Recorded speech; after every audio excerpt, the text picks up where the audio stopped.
Olá a todos, sejam todos muito bem-vindos aqui ao canal da USE Distrital de Santo Amaro. Meu nome é Ronaldo, eu faço parte do grupo de trabalhadores da SEDAM, Casa Espírita Dr. Ailton Nogueira, aqui da Zona Sul de Santo Amaro. Eu estou aqui hoje atendendo ao convite da USE para participar do projeto Minutos de Evangelho, em que trabalhadores de vários centros espíritas de São Paulo se propõem a estudar o Evangelho segundo o Espiritismo em exposições de aproximadamente 20 minutos. É um belo desafio, dada a quantidade de ensinamentos contidos nessa obra. Não pretendemos esgotar o assunto, mas tentar. Antes da gente começar o estudo, eu gostaria de compartilhar com vocês uma passagem que Allan Kardec nos coloca no Livro dos Espíritos, no seu item 8 da introdução. É muito pertinente para o que a gente está fazendo agora. Vamos lá? O que caracteriza um estudo sério é a continuidade que se lhe dá. Será de admirar que muitas vezes não se obtenha nenhuma resposta sensata a questões de si mesmas graves, quando propostas ao acaso e a queima-roupa em meio a uma aluvião de outras extravagantes. Ademais, sucede frequentemente que, por complexa uma questão, para ser elucidada, exige a solução de outras preliminares ou complementares. Quem deseje tornar versado numa ciência tem que estudar metodicamente, começando pelo princípio e acompanhando o encadeamento e o desenvolvimento das ideias. Interessante, não? Partindo desse princípio de estudar o encadeamento de ideias, é que eu proponho para vocês dar uma passadinha em dois itens do Evangelho segundo o Espiritismo que já foram estudados anteriormente. Dando uma rápida passada nesses dois que vai justificar o estudo final e o encadeamento dessas ideias propostas por Kardec. Para a gente começar, vamos pensar primeiramente no Aventurados os Pobres de Espíritos, que está no capítulo 7. Esse capítulo do Evangelho segundo o Espiritismo é dividido em 5 itens. O que se deve entender por pobres de espírito, aquele que se eleva será rebaixado, mistérios ocultos aos doutos e aos prudentes. Aí temos 2 instruções dos espíritos sobre o orgulho e a humildade, uma de Lacordaire e outra do bispo de Argel, e conclui com a missão do homem inteligente na Terra. É interessante perceber esses itens e como eles se completam, para no final tudo fazer sentido. Mas antes de iniciarmos o estudo propriamente dito desses temas, vamos entender onde se situa o mesmo. O tema Bem-aventurados os pobres de espírito é uma das bem-aventuranças citadas no Evangelho de Mateus e está contido no Novo Testamento, no capítulo 5 até o 7, e faz parte do Sermão da Montanha, feito por Jesus aos seus seguidores. Eu reservei uma imagem aqui para a gente poder pensar, perceber ou sentir como foi aquele momento. Na introdução narrativa, o evangelista descreve que Jesus, vendo aquela multidão, subiu a montanha, sentou-se e seus discípulos aproximaram-se dele. Aí que ele começou a pregar o seu famoso sermão ao ar livre. Vale a pena a gente lembrar que somente Mateus dá uma visão geral do Sermão da Montanha, nos capítulos 5, 6 e 7. Lucas ele faz apenas citações separadas. Marcos apenas se refere em 2 versículos. O evangelista João não fala nada sobre o assunto. 2 curiosidades contidas nesse Sermão da Montanha se refere à primeira. É nele que está contido a segunda revelação, lembrando que a primeira foi Moisés com os 10 mandamentos. E a segunda revelação está descrita num pequeno trecho desse sermão. E ele diz assim: não julgueis que vim abolir a lei ou os profetas. Não vim para os abolir, mas sim para levá-los à perfeição. Legal, né?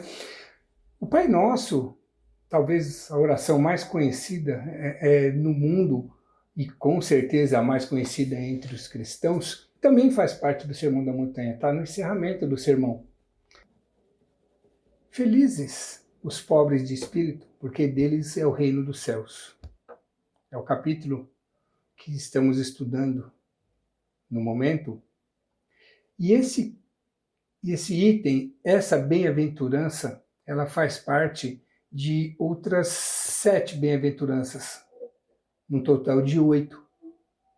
Kardec ressaltou e dedicou um capítulo a 5 dessas bem-aventuranças.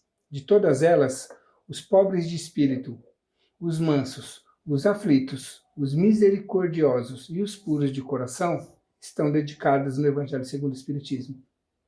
Os que têm fome e sede de justiça, os que promovem a paz e os que são perseguidos por causa da justiça, esses capítulos foram dedicados durante a obra da codificação. Mas esses 5 em especial foram todos bem dedicados e bem destrinchados pelo codificador. Em relação às bem-aventuranças, creio que seja importante colocarmos em contexto o seu real significado, para que os ensinos de Kardec possam fazer mais sentido quando formos abordá-los. Eu não vou me aprofundar nesse assunto, pois ele já foi bem explicado no vídeo apresentado pelo grande Silvio Costa, em sua apresentação aqui mesmo no canal, nesse projeto. Aconselho vocês a assistirem. Muito rico o conteúdo exposto por ele. A palavra felizes, bem-aventurados, que contém nas Bíblias que foram trazidas da tradução bíblica dos 70, conhecida como Septuaginta, que serviu de base para a Vulgata Latina e que nos permitiu ter a Bíblia no nosso idioma, ela optou pela palavra makarioi, que significa feliz ou bem-aventurado. Só que a palavra em hebraico contida no Sermão da Montanha é ashrei, que significa avante. Essa diferença é importante, pois traz a mensagem para quem está no caminho e o encoraja, avante, não desanime, não apenas aos que já chegaram, que são felizes e bem-aventurados. Essa bem-aventurança, como a conhecemos, está escrito como bem-aventurados os humildes de espírito, porque deles é o reino dos céus. Mas no hebraico a tradução ficaria assim: avante os humilhados de espírito, porque para eles é o reino dos céus. Eu me questionava a respeito dessa passagem, por quê? Porque quando diz avante os humilhados de espírito, para mim soava como sofra, seja humilhado, para que você, depois de humilhado, tenha direito ao reino dos céus. Só que isso não fazia muito sentido com a palavra que Jesus veio trazer para a gente. Faria sentido. Então, aí que começa a tradução a fazer sentido e todo o encadeamento de ideias citado por Kardec também fazer sentido. Reparem, humildade é a qualidade do humilde. E ela é uma virtude caracterizada pela consciência das próprias limitações. Modéstia, simplicidade, assim define o dicionário sobre a humildade. E aí a humilhação, que para mim seria algo feito para alguém, ou de alguém para o outro, não é apenas isso. Humilhação é literalmente o ato de ser tornado humilde, ou seja, alguém que se tornou humilde perante outra. E essa outra ser de devida superioridade. Logo, humilhação não é apenas um ato ou uma ação exercida por alguém contra outra pessoa. Humilhação também ela é um ato promovido pela própria pessoa no sentido de se tornar humilde. Humilhado é a pessoa que se tornou humilde. No item anterior desse mesmo capítulo, aquele que se eleva será rebaixado, tem a seguinte passagem, que é muito pertinente e vem corroborar tudo isso que a gente está entendendo agora sobre humildade, humilde e humilhação. E ela é mais ou menos assim.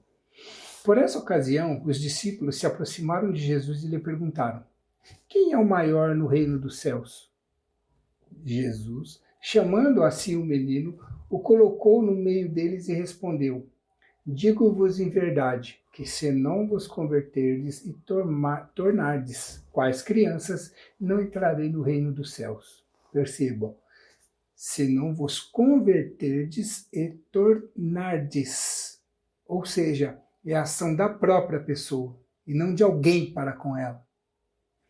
Aquele que, portanto, que se humilhar e se tornar pequeno como essa criança, será o maior no reino dos céus. E aquele que recebe em meu nome a uma criança, tal como acabo de dizer, é a mim mesmo que recebe. Percebe?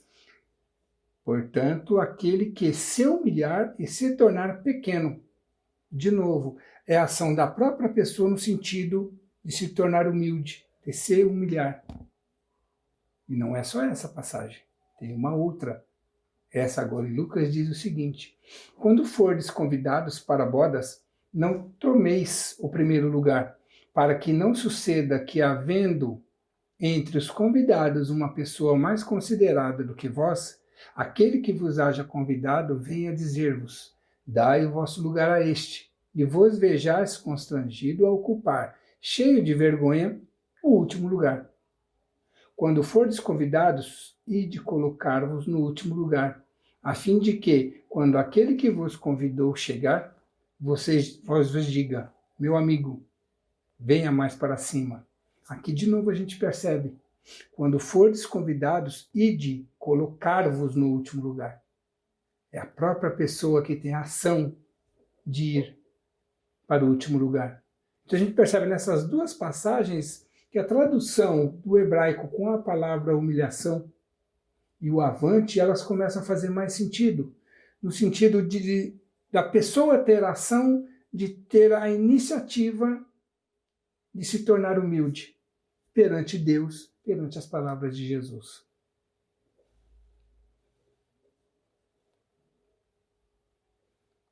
Agora sim, entrando no capítulo que a gente veio estudar, ele começa bem assim. Disse então Jesus essas palavras: graças te rendo, meu Pai, Senhor do céu e da terra, por haveres ocultado essas coisas aos doutos e aos prudentes, e por as terem revelado aos simples e aos pequenos. Se a gente for procurar a palavra prudente no dicionário, ela está descrita dessa maneira: que tem prudência, que não procura o perigo, cauteloso, sensato, ajuizado. E a outra coisa que me deixou encucado, porque a gente ouve desde sempre que essa é uma atitude mais sensata, mais apropriada, mais indicada. A cautela, a sensatez, atitudes ajuizadas. Mas no contexto do que Jesus colocou, tem uma outra passagem, só que lá em Apocalipse agora, que deixa bem claro que não resta dúvida de que a ação, no sentido da pessoa se tornar humilde perante Deus e ir com suas próprias atitudes, no sentido da sua própria evolução, diz o seguinte: conheço as tuas obras, que nem és frio, nem quente. Quem dera foras frio ou quente, assim porque és morno, e não és frio nem quente, vomitar-te-ei da minha boca. Então, em Apocalipse não resta dúvida. Não dá para ser tão cauteloso, tão prudente. A ação em prol da própria humildade, da própria evolução, ela é necessária e é importante.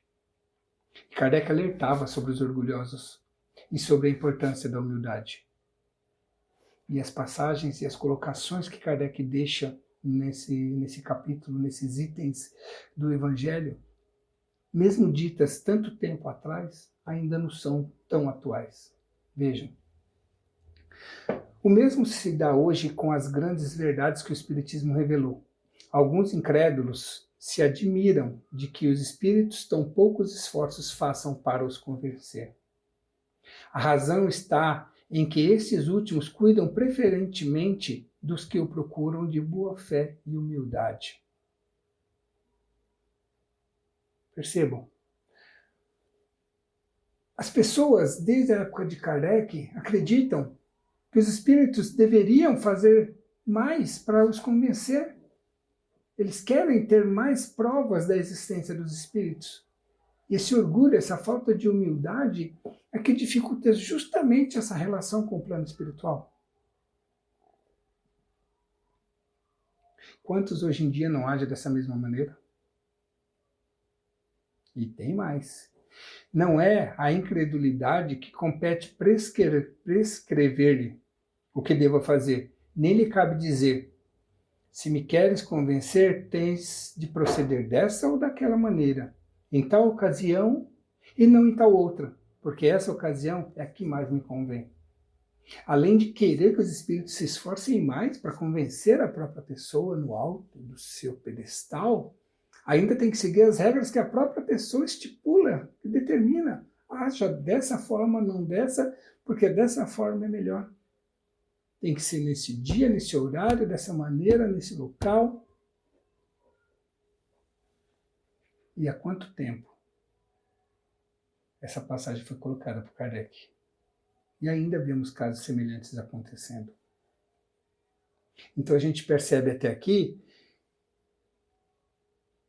que bem-aventurados os pobres de espírito, os humildes de espírito, está mais para um estímulo à ação, um estímulo à coragem, à disposição da pessoa em procurar a sua própria humildade, ir atrás da sua própria humildade, deixar o orgulho e a humildade de lado, deixar o orgulho e a arrogância de lado, trazer a humildade para si, para nesse caminho conseguir chegar até onde Jesus quis que nós chegássemos. A orientação que os Espíritos dão nesse capítulo a respeito desse tema, a gente vai ficar com Lacordaire falando sobre a humildade e o Bispo de Argel falando sobre o orgulho. Tanto Lacordaire como o Bispo de Argel e Kardec eram contemporâneos. Todos viveram numa mesma época, sobre o mesmo momento. Lacordaire, inclusive, que nasceu em 1802, em 1853, ele já sendo o vigário responsável pela Catedral de Notre-Dame, diga-se de passagem, a força da oratória que ele tinha atraía milhares de pessoas aos seus cultos. Ele já teve experiência com as mesas girantes, fez pergunta, obteve resposta, achou extraordinário tudo o que ele viu, mas foi apenas após a sua morte, em 1956, que ele teve a oportunidade de fazer parte de todo esse projeto que foi a codificação. E mesmo ele fazendo parte de um projeto dessa magnitude, que atraiu espíritos das mais altas e elevadas estirpes, envolveu toda uma geração e está até hoje causando impacto no planeta inteiro, veja como ele fala, como ele traz a sua mensagem no Evangelho. Aos pobres espíritos que habitaram outrora a terra, conferiu Deus a missão de vos esclarecer. Bendito seja Ele, pela graça que nos concede, a de podermos auxiliar o vosso aperfeiçoamento. Que o Espírito Santo me ilumine e ajude a tornar compreensível a minha palavra, outorgando-me o favor de pô-la ao alcance de todos. Ó vós encarnados que vos achais em provas e buscais a luz, que a vontade de Deus venha em meu auxílio para fazê-la brilhar aos vossos olhos. Um espírito que está fazendo parte de um projeto desse tamanho, dessa magnitude, com a humildade desse calibre. Perceba. Se para Kardec não há salvação sem caridade, Lacordaire crava que sem humildade não há caridade. Ele deixa bem claro que é justamente a humildade que nos nivela e nos coloca como irmãos. Ele não admite a caridade, ser caridoso para ninguém sem a humildade. Ele ainda faz um alerta grave aos orgulhosos. Ele diz assim: despertai, meus irmãos, meus amigos, que a voz dos Espíritos ecoe nos vossos corações. Sede generosos e caridosos, sem ostentação. Isso é, fazei o bem com humildade. Não continueis a duvidar da bondade de Deus, quando dela vos dá Ele tantas provas. Um alerta importante que ele deixa bem claro nessa última passagem dele. Ignorar os avisos que estão sendo dados pode causar muito sofrimento. Não é figura de linguagem, ele diz: se ignorarmos todos os avisos que estão sendo dados, então não nos restará senão chorar e gemer pela vossa sorte. É imprescindível tomarmos uma atitude em relação à nossa humildade.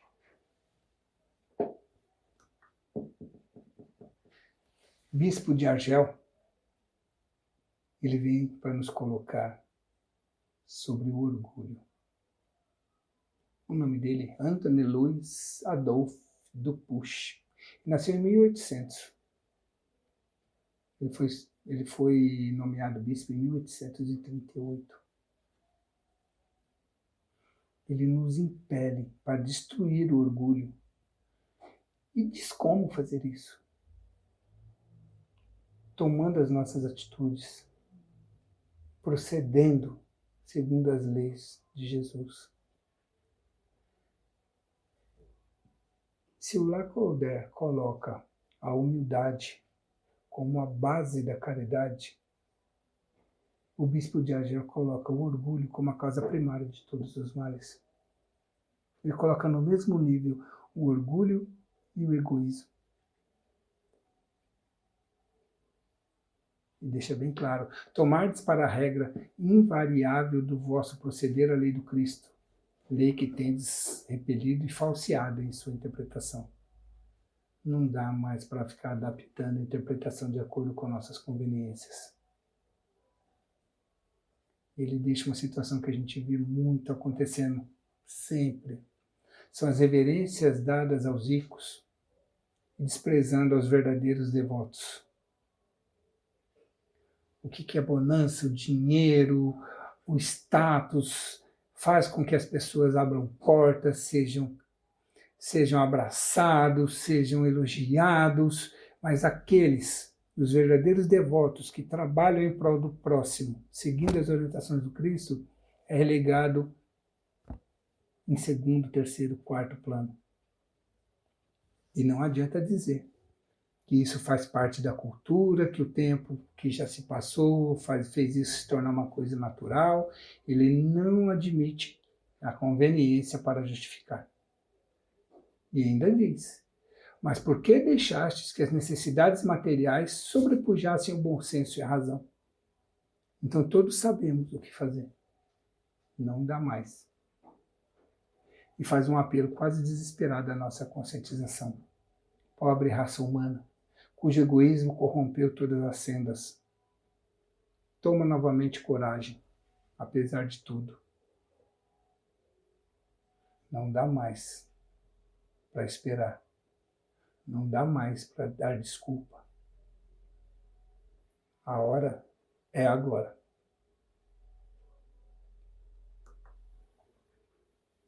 E aí, a conclusão desse capítulo fala sobre a missão do homem inteligente na Terra. Quem nos traz essa palavra é Ferdinando, um espírito protetor. Isso dito em Bordeaux. Ele faz um alerta. Orgulho excessivo pelo próprio saber. Isso ele diz devido ao fato de quanto mais conhecimento a pessoa tem, muito tentador a arrogância, muito tentador o isolamento dentro do seu próprio conhecimento, e tornar isso como desculpa ou uma suposta razão para exigir provas justificativas. E ele diz bem claro: não vos ensoberbeis de vosso saber. Isso é muito limitado no planeta e na época em que vivemos, no atual estágio evolutivo que nós temos. A inteligência não é um prêmio. Inteligência é oportunidade.